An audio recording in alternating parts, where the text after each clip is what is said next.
Hello, welcome to the Dev Method. My name is Ricky. Yeah, we're gonna have a little coding session here. I don't think anybody's watching quite right now, but that's okay. We're gonna do some Rustlings. This will be part 3. We'll pick up where we last left off, and it's been a little while since I've been doing the streaming, so it hasn't been consistent. Maybe some people will jump in later, but maybe I just give you the rundown of Rustlings, and we just go from there.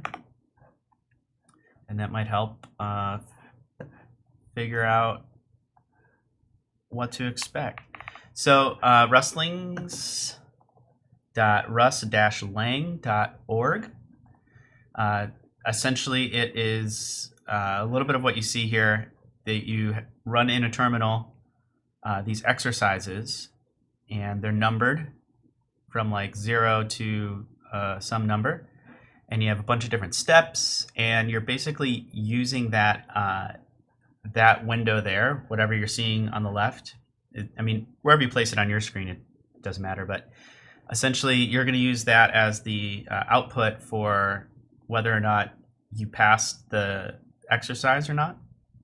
So some of these exercises are a little bit more complicated than others, but mostly what we've been seeing so far is that we're utilizing the compiler errors as a way to learn and teach going forward.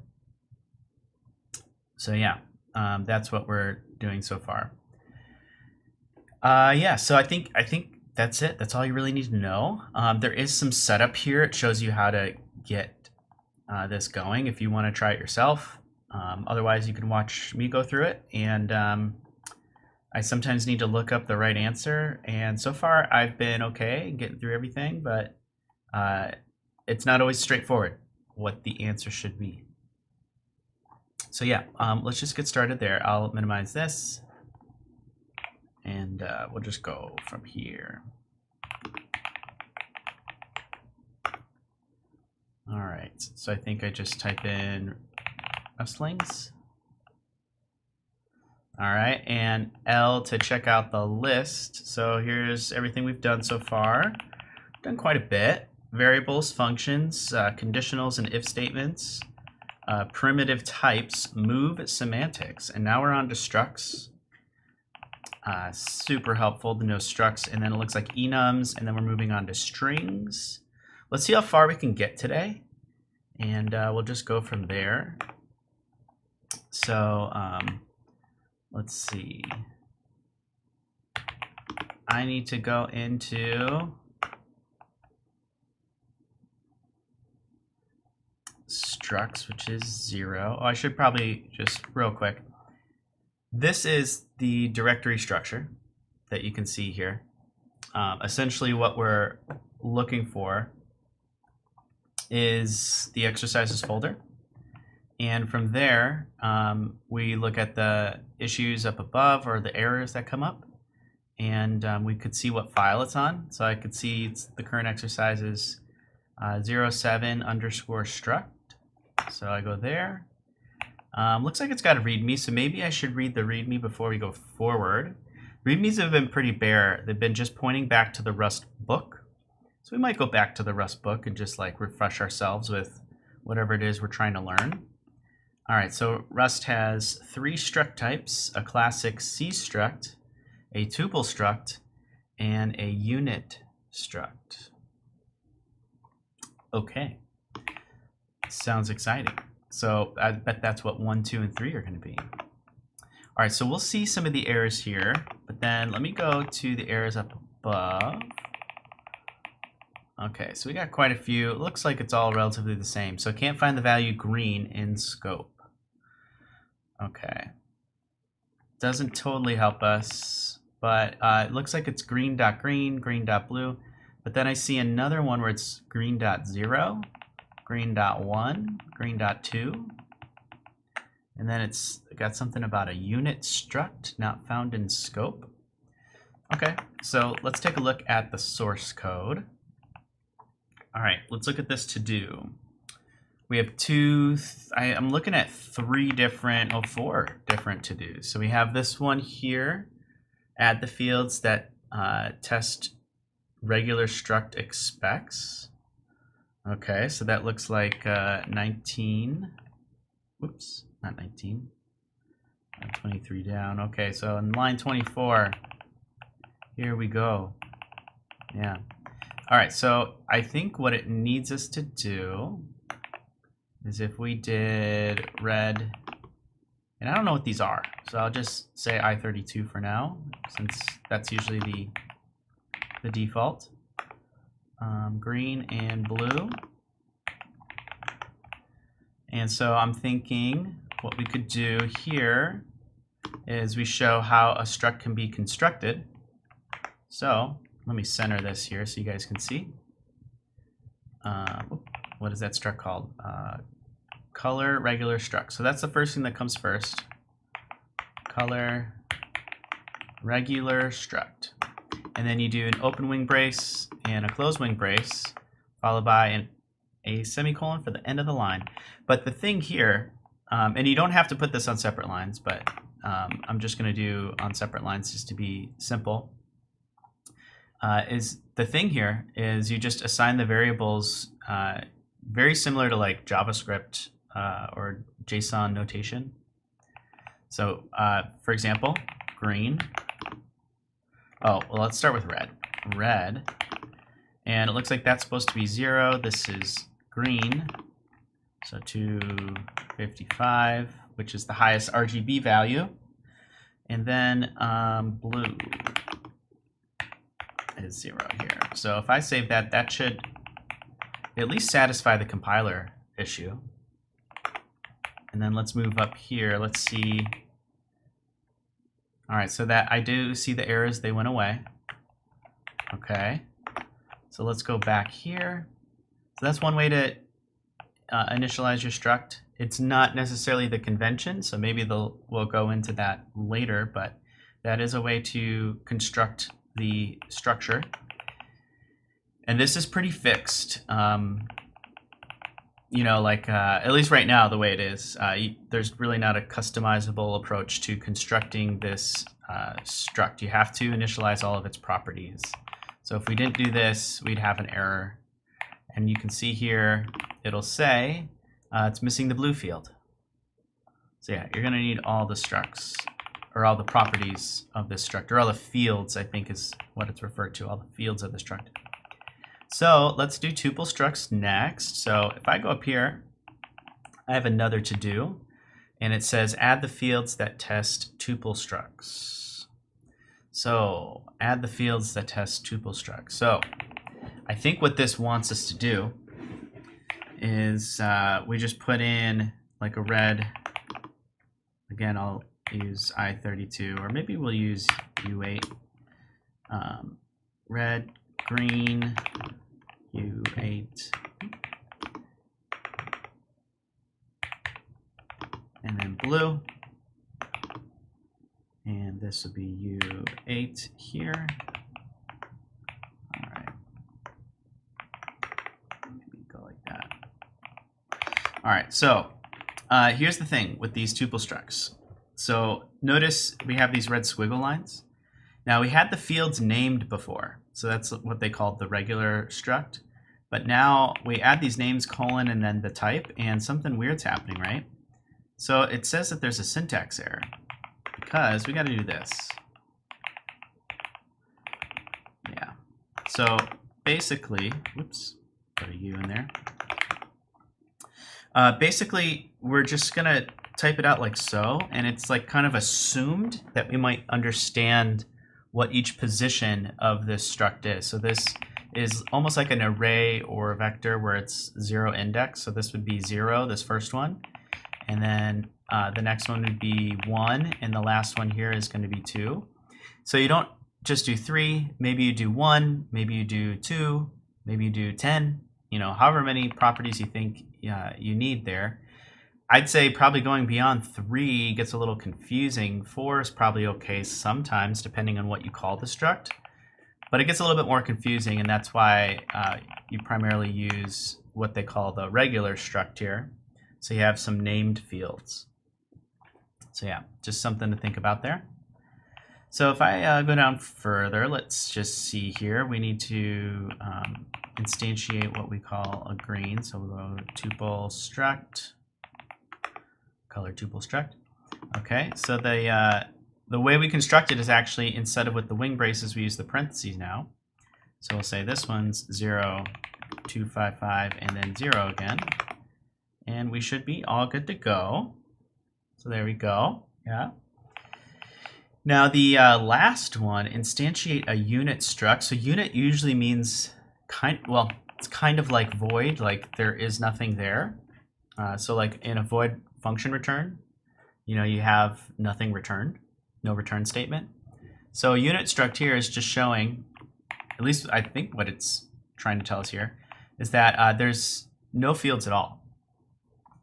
And so if we go down further, I think the only way to, let me go down here, make this center of the screen. The only way to make this one work is if we just did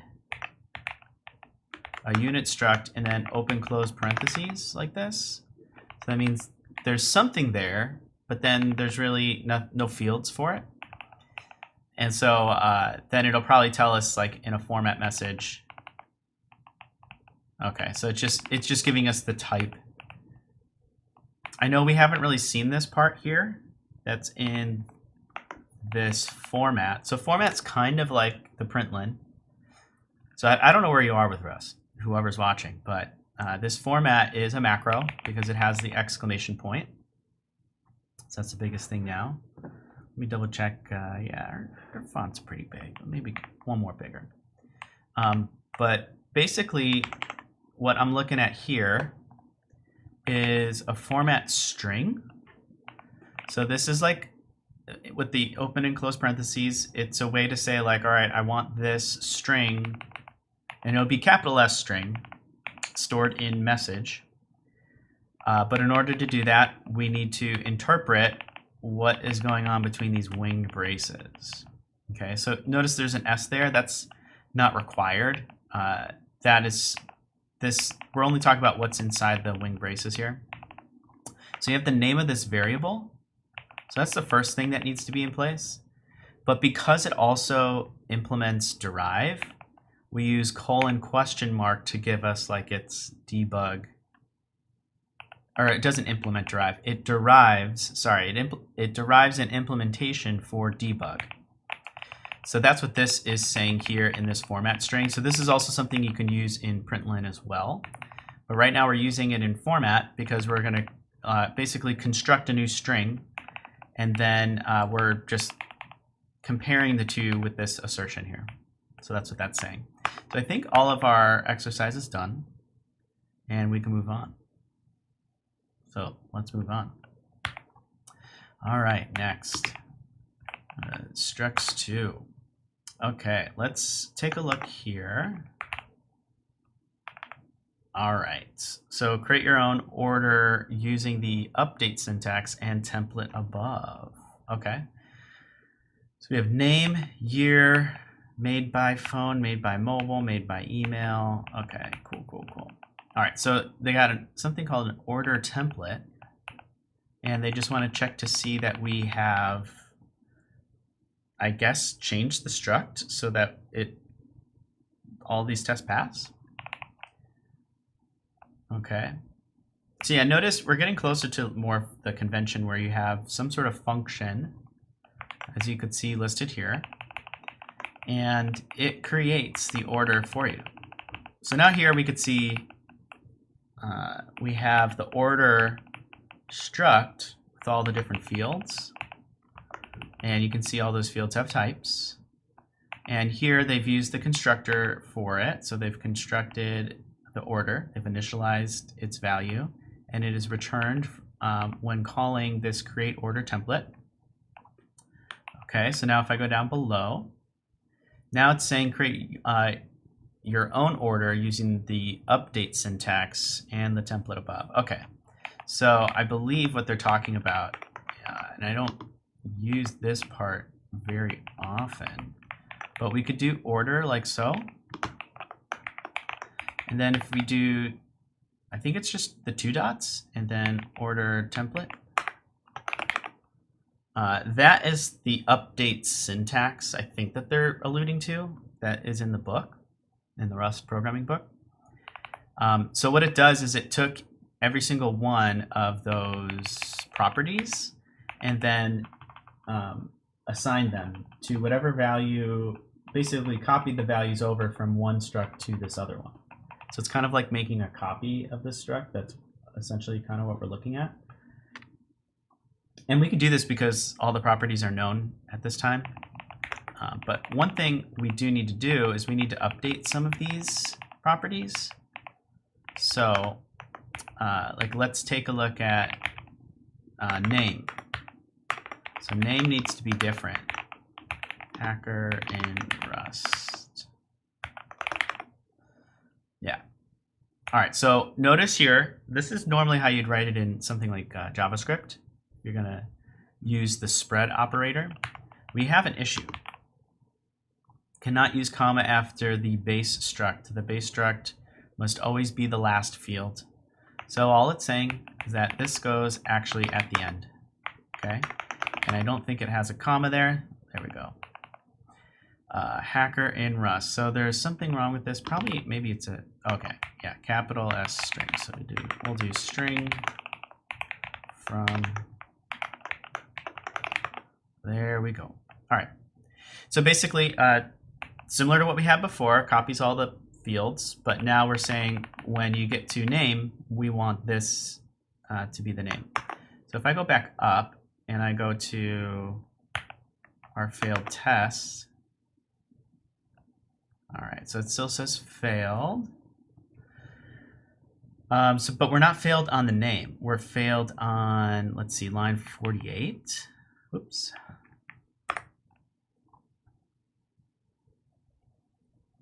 Okay, let's do line 48. So that's this just count is 1. So everything else should be the same as the order template, but then we need to change the name and the count. So we'll say the count is 1. And that should help us out.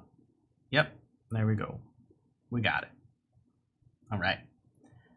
Cool. Let's move on to the next struct exercise. And let's take a peek. So what do we got here? All right, we have a couple of to-dos. So it says structs contain data, but can also have logic. In this exercise, we have defined the package struct, and we want to test some logic attached to it. All right, so this is the package struct. And this logic attached to it has a special keyword, and it's impl. It's very short, succinct. It means implementation. So this is where we start seeing more or less the convention of like, okay, you create structs or things that have pieces of data, but now you want to give a little bit more capability to any instance of a struct or any instance of whatever package we have here. So in that, we have 3 fields, so we'll have access to those 3 fields in any of this implementation. That's kind of the idea. So there's a couple different ways you can write functions in your implementation. Let's look at the first way. So I don't remember the technical term. I don't know if it's associated function or something like that, but you want to think of this way of writing it, where you have fn new, and then you just start giving parameter names. It doesn't mean that an instance of this package has access to this method or this associated function. This is kind of like a static function. Like I just want to show you here, maybe in another language, you might think you do this, something like that. That is like a static function in some languages, not a C static, because that's a little different. But maybe in like Java or in Swift, you might see something like this. Maybe I think in JavaScript classes, yeah, this is more or less what that syntax might look like. But typically, I guess in JavaScript, you have more or less a constructor, and in Swift, you have initializers. So all these different languages have ways to initialize your object or your class. So here, this is kind of the syntax we're going for, but in Rust, we have these two colons. So colon, colon, new. And that's how we're going to call this package when we define the function, or that's how we're going to call this function when we define this function that is part of the implementation of package. So this new is also a convention. This is normally how you would see some sort of constructor being created. And that's because you might want to customize, like maybe there's a default weight or default country or something like that. So you're only going to give 2 parameters in the function instead of all 3. So all 3 right now are going to map to something of the package. So another thing that this allows you to do is it allows you to put in logic here before you actually create your struct. So yeah, but I just wanted to focus on the signature of this so that you guys can see that. I think that that is probably the most important part of that. Very, very helpful to know. Okay, so now let's do the next one.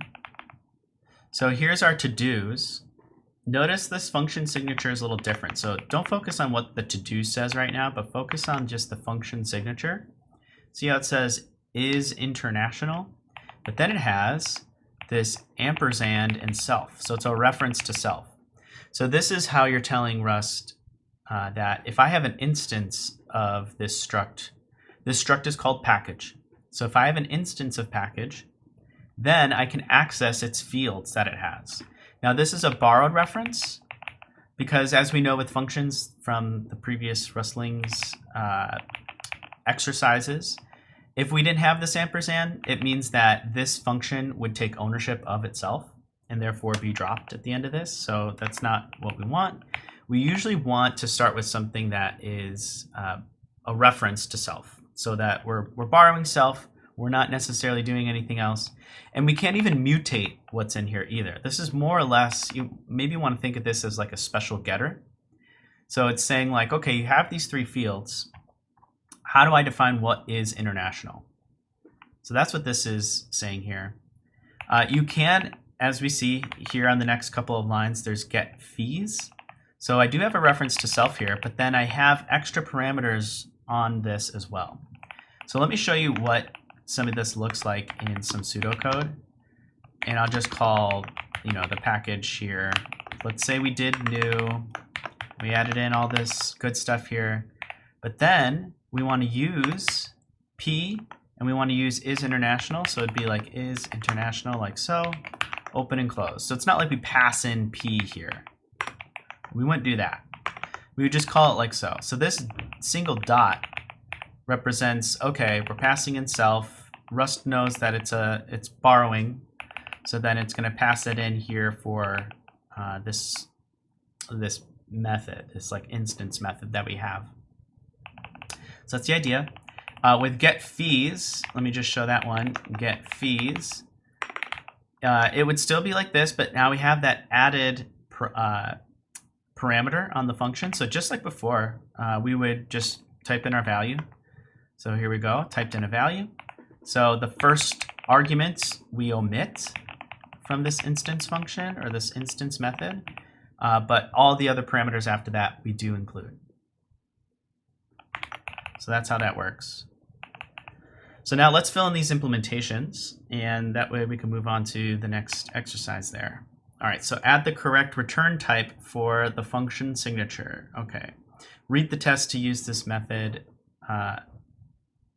Read the test that used this method to find out when a package is considered international. All right, I'm scrolling down. And is international. Okay, so we are using the new. And after that, we need to say it is international. So this assert just means true. So it looks like the sender and recipient cannot be the same. So I think that that is the value. So I'll say same equals self dot sender equals self dot recipient, like so. So I'm just, you know, so if they are the same, that is domestic, but if they're not the same, I'll put this, whoops. So if they're not the same, right? That's the idea. Oh, is it saying I can't do that? Oh, I got to add the signature. All right. Oh, lowercase bool. There we go. I could also do this here too. Not have this. Whoop, not same. Not same. All right, that is, I think, how we do that particular one. Let's see what the other to-do is. Okay, so the other to-do is add the correct return type for the function signature. All right, and get fees. I'm guessing it's going to be a U32 as well, because we need to calculate some sort of fee. So what do we have here? We have the weight. I don't know how we calculate the fee though. Let's read the instruction.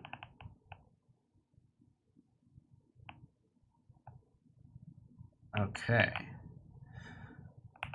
Okay, one moment. I'm looking at this other test here, and essentially the clone, we haven't gotten into what clone necessarily does, but you could think of it like a copy.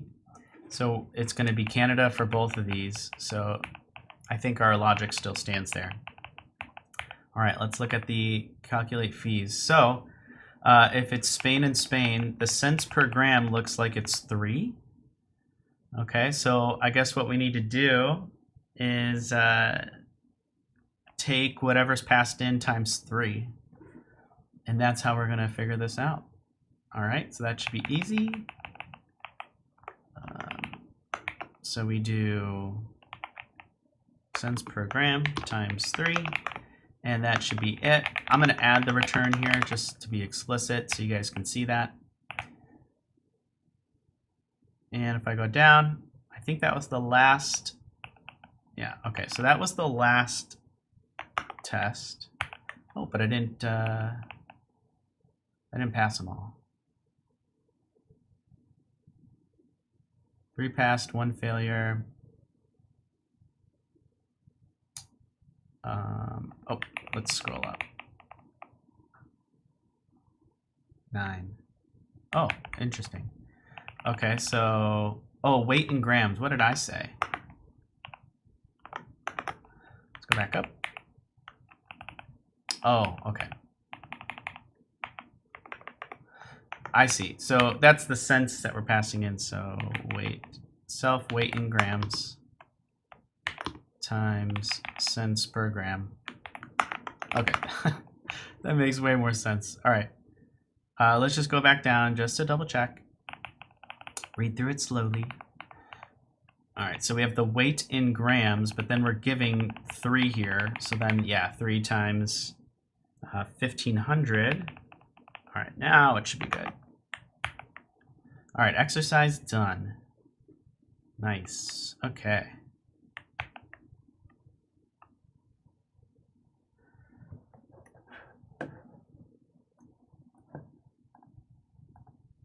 All right, just take a little quick moment here. Relax. Take a drink of your water, your drink of choice like a coffee. So yeah, that was structs. We'll be coming back to structs. There's way more that you can do with structs. There's a lot more features of them, but that's the very foundational basics you'll need to know. And you'll see it happen, or you'll see that you need those quite a bit because you're going to be making your own structs. It's a good way to understand maybe how some of the API that you work with, or the code, other parts of Rust, like the standard library, how they might have done and design some of their ways of working. So yeah, we haven't gotten into necessarily all the parts of like the different functions that you can use with a struct, but maybe that comes up later in these exercises. So I think, let's move on. Let's go from here. Okay.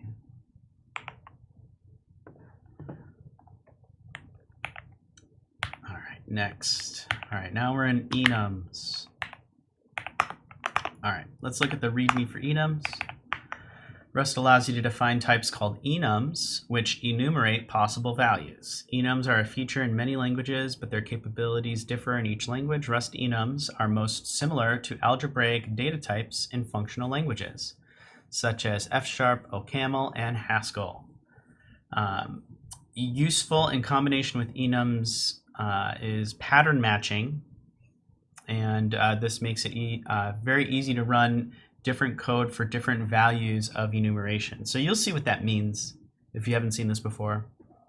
But yeah, there's a big chapter in the Rust book about enums. Enums are they're all over the place. And actually, so I know a lot of enums from working with Swift, and enums are pretty powerful there as well. That's where I saw enums being more than just what the C enums might have been. So this is very different. You'll see some of the capabilities that you have and how the compiler actually helps you with enums, and pattern matching is a big one of those. So yeah, enums. Let's take a look at the first exercise. All right, so we have something here called enum. Notice that there. So instead of struct, it says enum. It looks like a struct at first, but instead of defining fields, now we're defining what they call variances, so different enum representations. So under the hood, I believe these all turn to be some sort of integer number. But you'll see here it says resize, move, echo, change color, and quit looks like mistakes. And that makes sense to me because we didn't define them here. So the way you define one of these, the very simplest bare minimum way is like so. So typically you capitalize the variants in Rust and you separate them by a comma. And let's do the last one here. So this should fix all of our issues. And that's our enum. It's pretty simple. There's not much there. They also can derive traits as well, just like structs do. So that's pretty cool. Yeah, I think that's all you really need to know right now about enums in this exercise. So let's see what they have going on next for us. All right, enums 2. All right, so we got a struct. So we knew those from the past lesson, right? And now we want to do enums. And here's our message enum again, to find the different variants used below. But also take a look at this one. Yeah, I almost said this in the last exercise, but you can also implement functions on enums, just like how we implemented functions with structs. So they could be instance methods, if you want to think of it that way. So this one is just called call, but you give it whatever name you want. This is free for the naming. You can also give it parameters too. I know we have a reference to self. It's just the same as it was a struct, but you can also pass in other parameters too. So we're not seeing that now, but that's essentially what we got. So I can see already in main that we have a couple of different ways to define this struct. And let's see if I can understand here. So we have resize. Okay, and now resize is actually, instead of just a plain variant, it is kind of like a struct variant. So we give it these winged braces here, and then we give it a width, which, man, I don't know what it's supposed to be, but I'll just do an U32, and then a height U32, like so. So that is a variant of the enum. So that's kind of cool. There's like these associated values with resize. So not only you can pass in a message, but you can pass in a message that's resize, And resize is maybe the only variant that has width and height. So that's pretty cool too. Let's look at the next one. We have move. And now this one's actually in parentheses. So another way to pass in some sort of value is you could just do like this. So now when you pass into a function or use a message, it could be of a move message. And that has an associated value that looks very similar to like a tuple structure or like a tuple struct. And it's a point. And if we look at point up here, point has its own values. So that's what this is doing. So it's very similar to like the width and height. But now you're getting a point, and you could do something with a point. That's the idea. Let's see, echo. Okay, so echo looks like it is just getting a capital S string. So that is also with the parentheses, it looks like. Okay, now the color here, change color. This looks to me like it is 3 U8s. Okay. And let's see what else we have besides that. It's just quit. All right, and then quit doesn't have any associated values with it. So we just go like so. All right, so that should fix the errors that we had below. And notice this is an array. You could see my type hint working here, but it is an array of type message. So it's funny because arrays usually would have to be like homogeneous, so all the same type. But now this is kind of, it's still homogeneous, but we kind of get like a heterogeneous looking thing here. So you have like a resize and a move. So you can get pretty creative with the types of generics that you can use in your structures. So like with this array, it's a message, but these messages are very different, and you can get different information from them. If we look further down in the for each here, now it's saying if we iterate over messages, so we get a reference to messages, iterate over it, each one of those messages will be a reference to an instance of message of that enum, and that again here is just that call to self. So yeah, that's what that looks like there. Looks like we are done with that exercise. Let us move on. Okay, next one, enum. All right, now what we're doing here is we have a point, we have the message, very similar to what we had before. Looks like they used U64 instead of U34 or 32, what I used before. But everything else is the same as what we had defined before. Now we have an additional struct of state. Okay, so we have a width and height, the position, which is a point, a message, a color, which is just a tuple. And look, this is what I'm talking about. You have the little comment here saying what it's for. Very helpful. If you're going to use tuples or tuple struct, I think this is like super helpful. You should always add that in. And then quit. Quit, I guess, is just true or false. So here are all of these, looks like methods of state or functions of state. And these functions are different. So state is a struct, but you could do this. Well, could you do this with an enum? I'm not sure that you can do, maybe you could. But this is saying that it's not just a reference to self, but a mutable reference to self. Meaning it's kind of like a setter. So this would be like set width and height. Here they're just calling it resize, but notice the value that's passed in is now taking that instance of self and assigning width and height accordingly. Same thing with position. So it looks like the same thing with echo. So our state is very much a mutable state right now. And quit is true if we just call quit. We don't pass in a value, and that's that. All right, so looks like we need to implement process. All right, so create a match expression. Okay, we could definitely do that to process different messages. All right, so I understand how this is working. Let me just point out here, this is our state. notice because it's a lot of mutating functions, we have to use letMute state for the variable. Otherwise, we don't have access to these functions. So notice, let's see. Well, I guess we don't see it right now, but like if I did state dot resize, for example, and I did, I don't know, 34 and 99. So that technically passes the compiler check. But if I take out the mute here, I cannot use state. So let's see the error that comes up.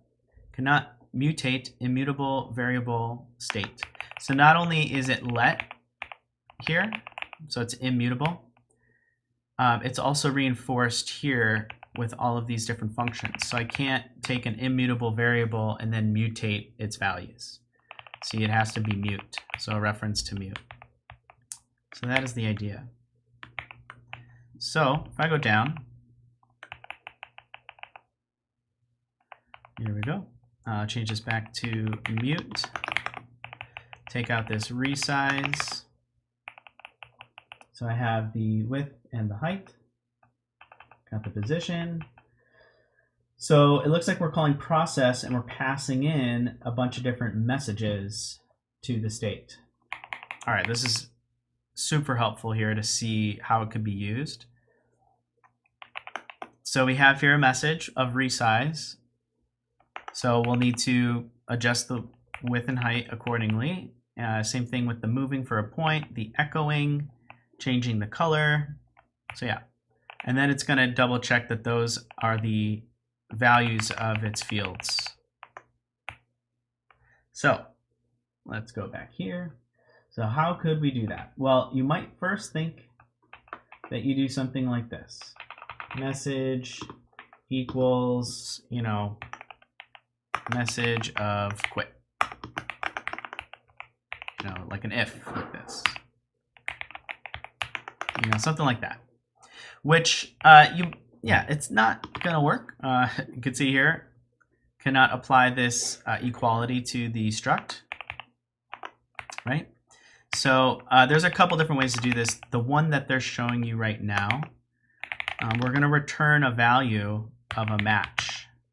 So match is another keyword. And what we do is we say, okay, I want a message. I want a match on the message. So then it says, okay, well, you have to be exhaustive. You have to cover all the different arms of this match. So every single branch of the match is known as an arm. So with that, let's do the move first, because why not? My autocomplete is kind of showing up here too to help us out. But yeah, move is going to be a point. So we say that this is a point. And then we do an equals greater than arrow, like so. And we do something. So this is a mutable self reference that we have. So I could do self, and I can say move position, and then pass in that point. All right. So that's one, but we didn't get all of them. All right, so see, now it's starting to tell us non-exhaustive pattern, and then it's telling us we're missing the arms. So we got like 2 errors now. So we went from 1 error now to 2, but we will have to get rid of all of them. So let's do quit. Self.quit, which marks it as true. So we know that. That one was easy. So let's do another one here. Message echo, okay. And I'll just call it MSG, short for message. Self dot, what is it? Not the message field. What was the, oh, echo. Echo, give it MSG. There we go. So there's that string there. We're almost done. And let's do resize. So as you can see, resize, it's basically like destructuring some of these here. So we've now got access to both of these fields, width and height. So if I do self resize, and I just type in width for the first one, and then height for the second one, we're all good to go. The only difference here on move was that we get to name this variable. So if I want to name it P, that's cool because then this here is P. So that's the idea. And what is the last one we're missing? Maybe the error message could tell us. Change color. Okay. Message, change color. So that's where we could name these red, green, blue. Or shorter would have been RGB, but let's do self. Change color. And then just leave it like that. So red, green, blue. Cool. And that works. You don't have to do a return on match, just like all the other implicit returns. You could do something like this, and this works as well. So yeah. All right. I think we pass all the tests in doing that. Let's just double check. Yep. Exercise done. All right. Cool. Nice. All right, just another short little break. That was enums. I'm sure there's more. We're going to be using enums. There's a couple of common enums that are used in the standard library. Patterns that you'll see. I know we just talked about pattern matching, but just like a convention in the Rust language. So you'll see that. You will see that at some point in these exercises or just in Rust in general. But yeah, cool. All right, well let's move on. Let's keep going. Why not? All right, let's move on to, we're doing strings now. Okay. So let's back up for a moment and just see that we did intro, we did variables, if, parameters, okay, vectors. Now we're on number 9, strings. So we're about halfway done-ish. As we get to the other ones later, they probably get, it probably slows you down a little bit. It gets a little bit harder. It's more thinking, it's more abstract, well, more detailed concepts. These are pretty, you can borrow a lot of your language, your programming language knowledge from other languages into Rust up until this point, but you catch on slight differences that Rust is unique with. So we just did enums. Let's do strings. So let's see the README. So yeah, Rust has 2 different strings. There's a string slice, which is represented as a reference to str. Notice the lowercase str. And then something they called owned strings, which is capital S string, fully spelled out. We're not going to dictate when you should use which one, but we'll show you how to identify and create them, as well as use them. Okay. Yeah, there are 2 different ones that you can use. I think it takes a little bit of just working with the Rust program to see when you can and cannot use one or the other, because you'll see the issues in the compiler. You'll see the compiler telling you what you should be using. But right now, can't really tell what this program is saying the error is. So let's go to the actual strings 1. Yeah, so this here, this in quotes where it says blue, that is a reference to stir. So that is kind of like it's kind of like a array of U8. It's kind of like that. Or a vector of U8. I know we talked about vectors and array before in the previous exercises, but this is kind of like what this is. So if you think of like if you are coming from a C programming language, that's how you could think of it. So the reason why this doesn't work is that you might think of the ampersand str, and you notice that that is a reference. But this could be like a dangling pointer, right? So you don't necessarily want that in your functions, just like in a C function, because that memory is blown off the stack when returning from the function. But if you're pointing back to memory that was in that area that has been freed, and yeah, so you can go outside your memory boundary and you can read some garbage. Anyways, that is just some background systems knowledge that I encourage you to look up dangling pointers if you want to see why that's an issue. But here, it's not because of the return. It is literally because of the type. So just to show you here. So if I did X, notice it does actually a little bit more. It just shows the ampersand. This is the inferred types. This is my type hinting that I have turned on. Just so you could see in Rust, this is what it actually looks like in the source code or in your PR, but I have type hints turned on, so I'm seeing what the inferred type is. So this inferred type is a ampersand, and then it has a special something called a lifetime. So we're going to wave our hands at that. We're not going to learn what that is, but then it says a stir. So this is basically this. Okay. But that is, although we can do this, we can explicitly say this type is an ampersand str, stir, string slice. We can't return it as a string. So what we would need to do is we would do string from that value or that variable, and that will work. And I don't know if this is meant to be taught now, but I'll just tell you now the reason why this works and not the opposite, or not the other way, is because of dangling pointers. This string is on the heap, and you can read more about it here. But it is allocated on the heap. That is the idea.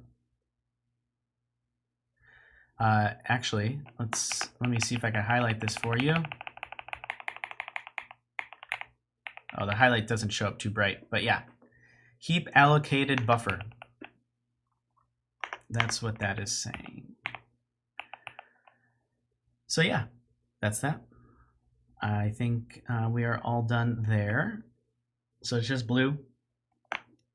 That's all it represents. Okay, next one. Strings 2. All right, so fix the compiler error in the main function without changing the function. Okay.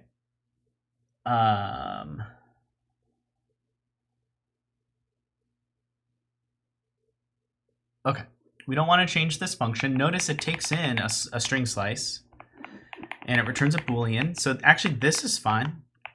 But let's look at the compiler error. So it says it's a mix match. So there's a couple of different ways we could do this. It says don't change this line. So one way we could do this, we just do as stir. So that is a function on the string, and that's probably what I would use here. And that will fix it right up for us. There you go. So you can go back and forth, convert between the two. That's what that's saying there. I don't know what other lesson you can gain from that. Okay, let's move on to the next one. And let's see, we have trim me, compose me, replace me, and main to experiment. Okay, so if I was to look at remove the white space from both ends of the string. Okay, so that would be input dot trim. Trim does that.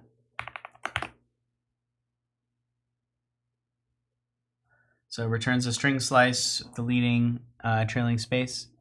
Now I did just tell you a moment ago that this wasn't possible. I just realized that now.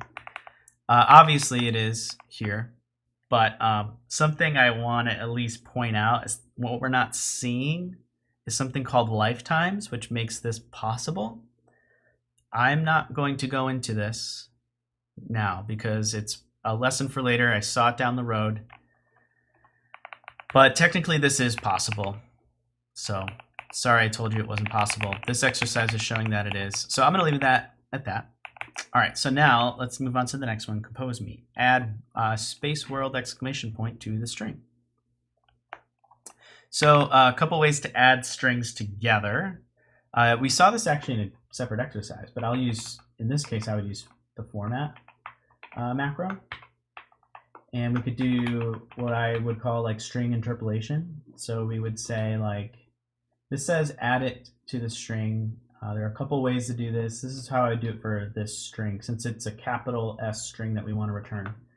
So I'd say input here, okay? And then I'd do space world exclamation point. And this, let me take that part out there, get the implicit return, but this is the macro and it returns a capital S string. That's what that does for us. Okay, so replace cars in the string with balloons. Okay, so if I did input dot, replace, there's replace n, but then there's replace itself. That's what we want. So replaces all matches of a pattern in the string with another slice. So we go input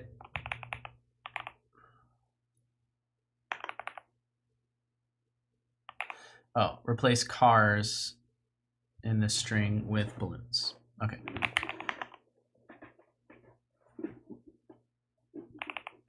And then wait, hold on. I gotta look at this from and to is throwing me off. Let's see. Here's an example. Okay. So replace old with new. Okay, so it's an instance on the input. I don't know why I'm passing the input in here, but yeah, we want to replace cars with balloons. So replace old with new. Okay, so replace cars with balloons. Whoa, gotta spell balloons right. There we go. All right, cool. And I think that does it for that exercise. Yep. All right, cool.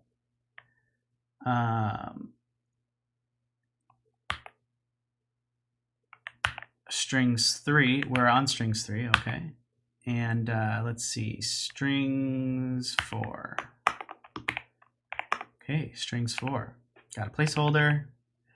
Call this function should be replaced with calls of string slice or string.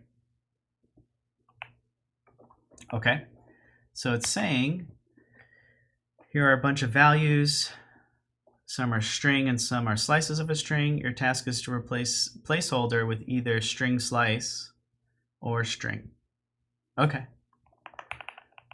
String slice or string. So this is a string slice. String slice. So that one's solved. Now a string slice, which is red here, is now calling a function toString, which returns the capital S string. So converts it. So that would be just string. Okay, and the from is almost the same thing. You see a lot of these interchanged from each other, either the just toString or string from. However you want to write it, it's up to you. But yeah, hi is a string slice, but this is a different type of constructor. It's not the new that we were doing with structs before, but it is a from. So this is string. Okay, now Rust is fun to owned. So here's another one.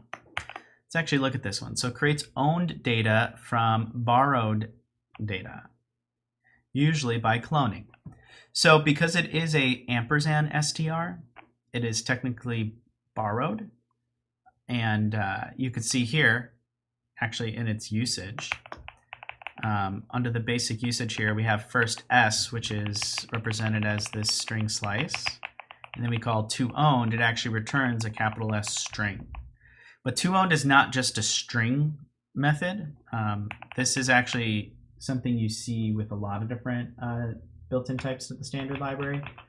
We have here toOwned for, it looks like an array. So you can convert your borrowed array to a vector. Yeah, that's what that's doing there. So again, this is string. Now this next one, into, this one's interesting. I'm going to try string slice just to see if I got this right. Yeah. So into, since it's using type inference here, it could be string slice or string. because a string slice has been implemented with the into function to either do into a string, as you can see here, it's like using the from, it looks like. So again, we haven't talked about this either, but because of this from implementation, we get this into on the instance for free. So yeah, that's why that works with either one. But usually you're transforming the value from one to the other. So at least from what I'm seeing here, this looks to me like we're going from a string slice to the capital S string. All right, next one. So format does return a capital S string. And actually, let's see, is there anything else in format that might be helpful for us to know? It does talk about panicking. Okay, cool. All right, that's just capital S string, like so. And actually, I'll just show you string slice here real quick. Yeah. And what it'll say, just mix match types. Okay, nothing special there. So it is just string. All right, warning, this is byte indexing, not string indexing. Character indexing can be done using chars and nth to the index. All right. Okay. So first we're getting a capital S string, but then we're borrowing it, which makes it a string slice again. That's what this part is doing here inside the squared brackets. So this is definitely string slice. I think maybe a better way, I'm going to show you this here. Let's just do string from ABC. Just break it down line by line. So then y we say is a borrowed x. So now we have y as the borrowed version. But then let's do the what's in the square brackets. I'll just call this z. So then we have here y 0 index through 1. And you'll see here, now it is just a string. Actually, okay, so this isn't quite, I should take this away actually. So what's really going on here, sorry, I messed that up. And then, yeah, I'll just leave this as z because it's the last thing. So, oh, actually, no, this should be y. Okay, so y, and then the last thing is z because then it's borrowing y. Okay, so what is happening here? Rust is kind of doing these 3 steps for us in one line. The first thing it's doing, it's getting the string from this string slice. Then it is getting, I think, yeah, so then I think what is happening, and maybe I'm wrong, but usually with a lot of dot notation, it's for sure this, is that then it gets the string, it looks like by these bytes, and then it's borrowing it as a string slice. So that's what that's doing. But notice here we can't do this, but for some reason it's letting us do this here because it is inferring the type as a string slice, so we're good to go. Yeah, I don't know. I would play around with that. I don't know if I described that perfectly well, so, you know, try that on your own. All right, so trim, this is a string slice. I think it's just a string slice again. Yeah, okay. So string slice, there we go. And then replace string, I think again, actually, I'm not really sure. I don't remember. Oh, that's capital S string. Okay, so that's capital S string. And 2 lowercase is probably another stir, another slice. Oh, no, it's not. Okay, so it's a capital S string. All right. Well, capital S string. There you go. All right. Yeah. Strings in Rust. I think that was the last string exercise. Yes. So we should be all done with the string exercises.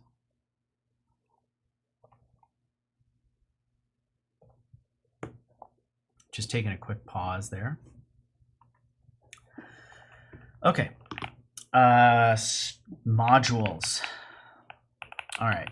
let's see, modules. We have 3. Maybe we can get modules done.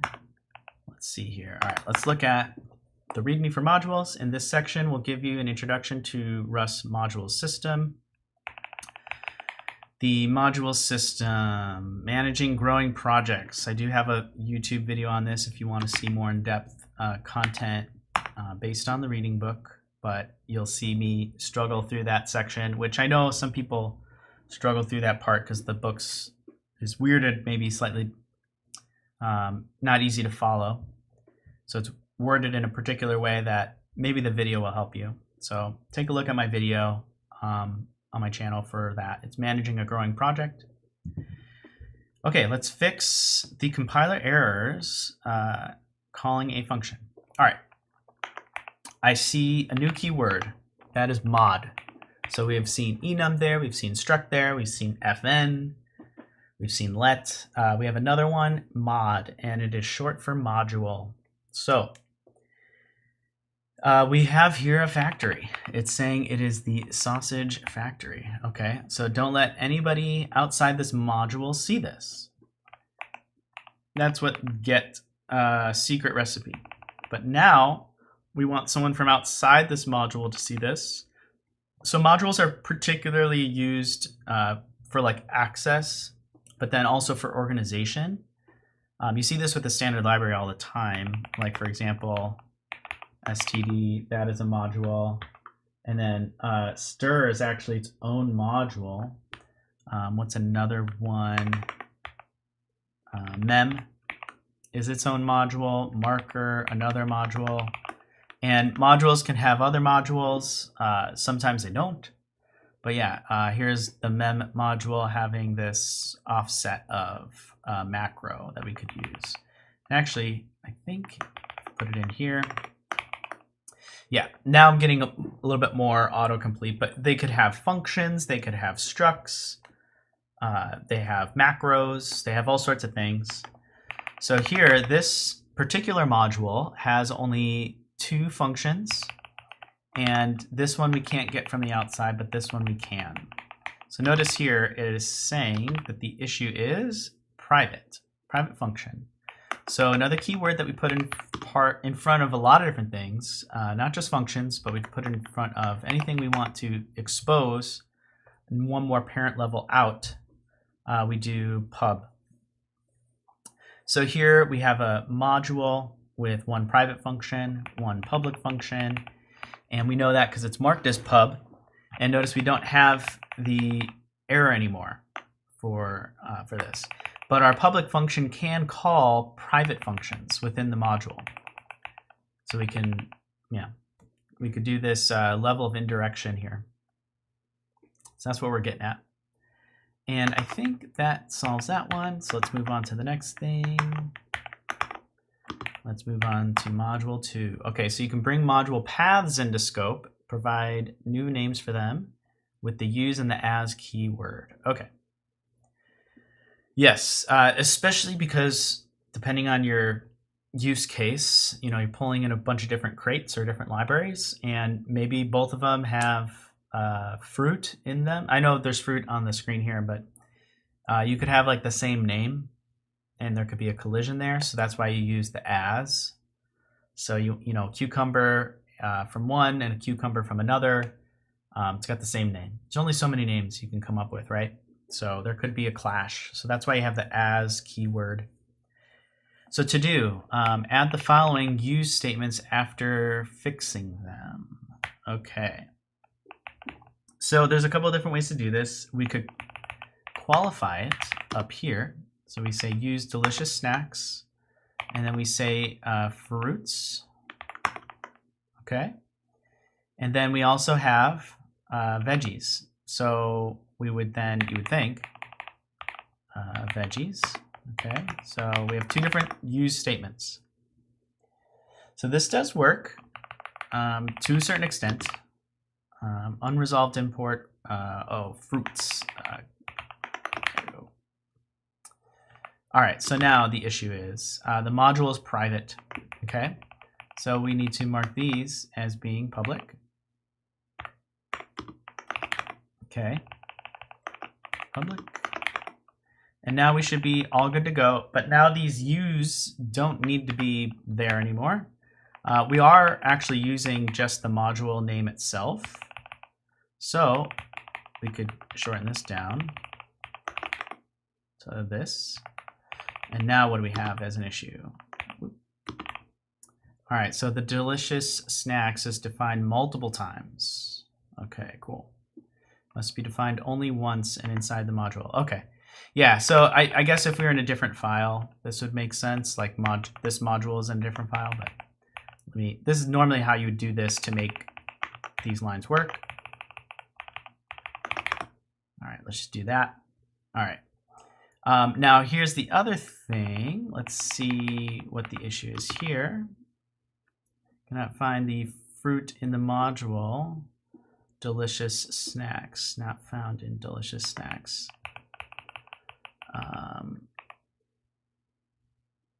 Why isn't this? Do I have to use pub use fruits?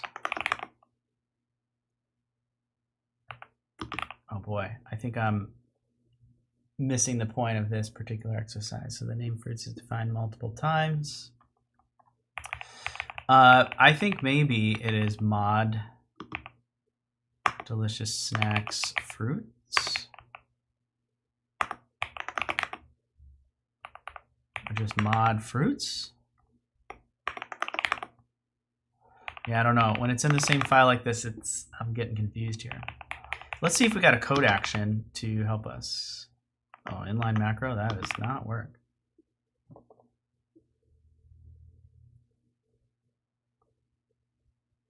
I see. So I think what they're saying here is use self. So let's see. Use self fruits.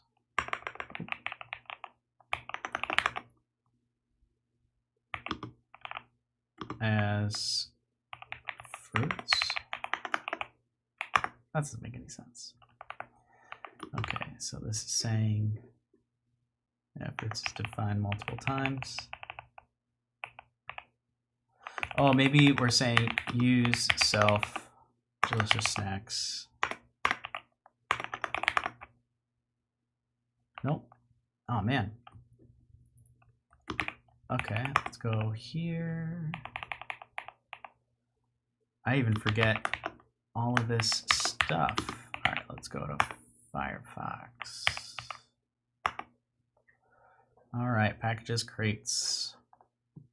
Let's scan through and find a coding example.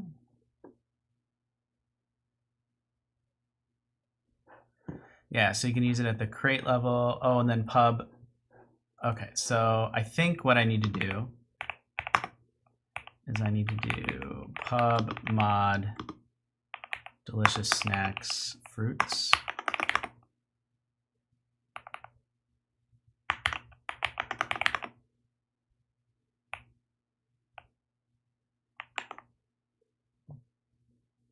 That's when it's in a different file.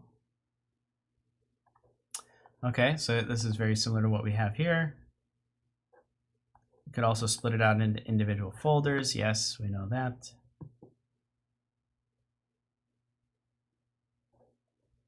Okay, so maybe it's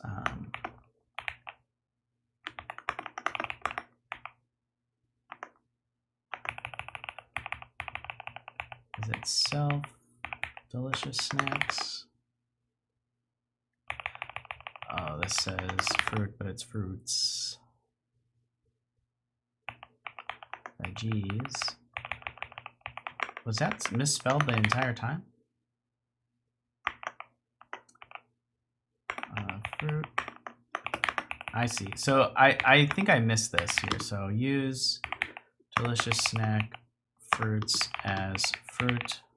I think that is what we're supposed to do. Veggies as veggie. Use self.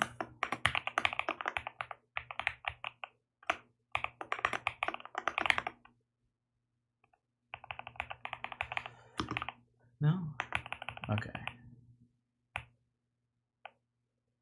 All right, let's keep looking here.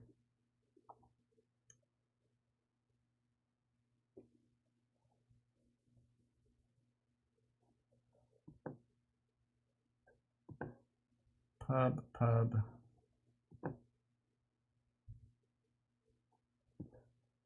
Okay, super. We haven't done super yet, so we might be getting a little too far. Yeah, we have back of house. And then we have that. Summer. Okay. So I think I'm getting a little confused here.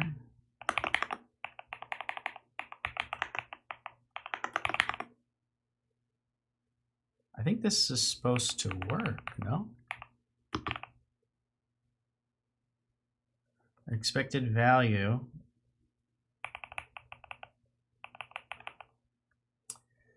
Okay, so maybe what I'm saying here is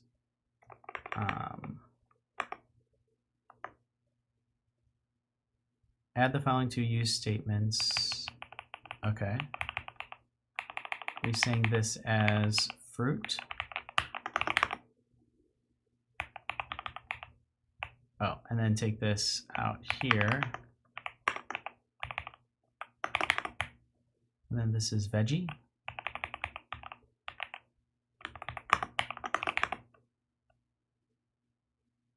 No?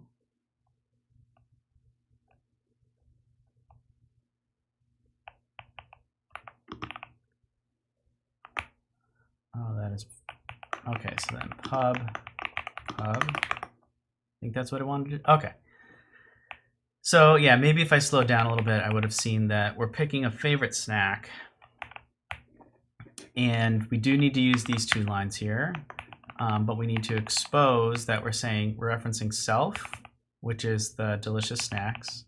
And then we're saying fruits, but then it's singular fruit, not plural. So yeah, if you get caught up by that one, that is what they want you to do. Okay, let's move on to the last module. All right, you can use the keyword to bring module paths from modules from anywhere, and especially from the standard library into your scope. Yes, that is correct. Move this way here. Okay, so bonus style points if you can do it with one line. All right. System time. Yeah, we could probably do this. I don't remember where system time comes from. It's the time package. Yeah, okay. So there we go. This is system time, but then I think epoch time is also from that. And what we're gonna want is probably this. If it is one line, hopefully we could do something like this. Yeah, okay. So we wrap it in these wing braces, and it is what I was trying to show before is actually the equivalent of this.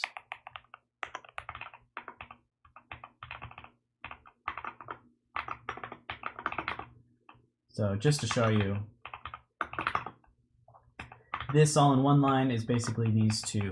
And actually the Rust Analyzer helps you with this a lot. As you can see, I did the code actions, which is part of those Rust tools that you can use. They usually prefer the same line, and even so, like, you could actually do this, and then you could say this is time, and then this is time, or it could be like from two different areas of standard input. But yeah, you'll see that. You can get used to that by just trying to start a project up. Yeah, so that's what that's trying to show you there. So I see we're moving on to this exercise. All right, cool. What's the next one? Module 3. All right. Now the next one is about hash maps. And then we have a quiz. So looking at our time, I think this is all we have time for today to go through. All right, so thanks for watching this Dev Method stream. If you guys have questions, just leave them in the comments below, and I'll do my best to answer them. I also have a bunch of different Rust videos that have already gone over a lot of these different concepts.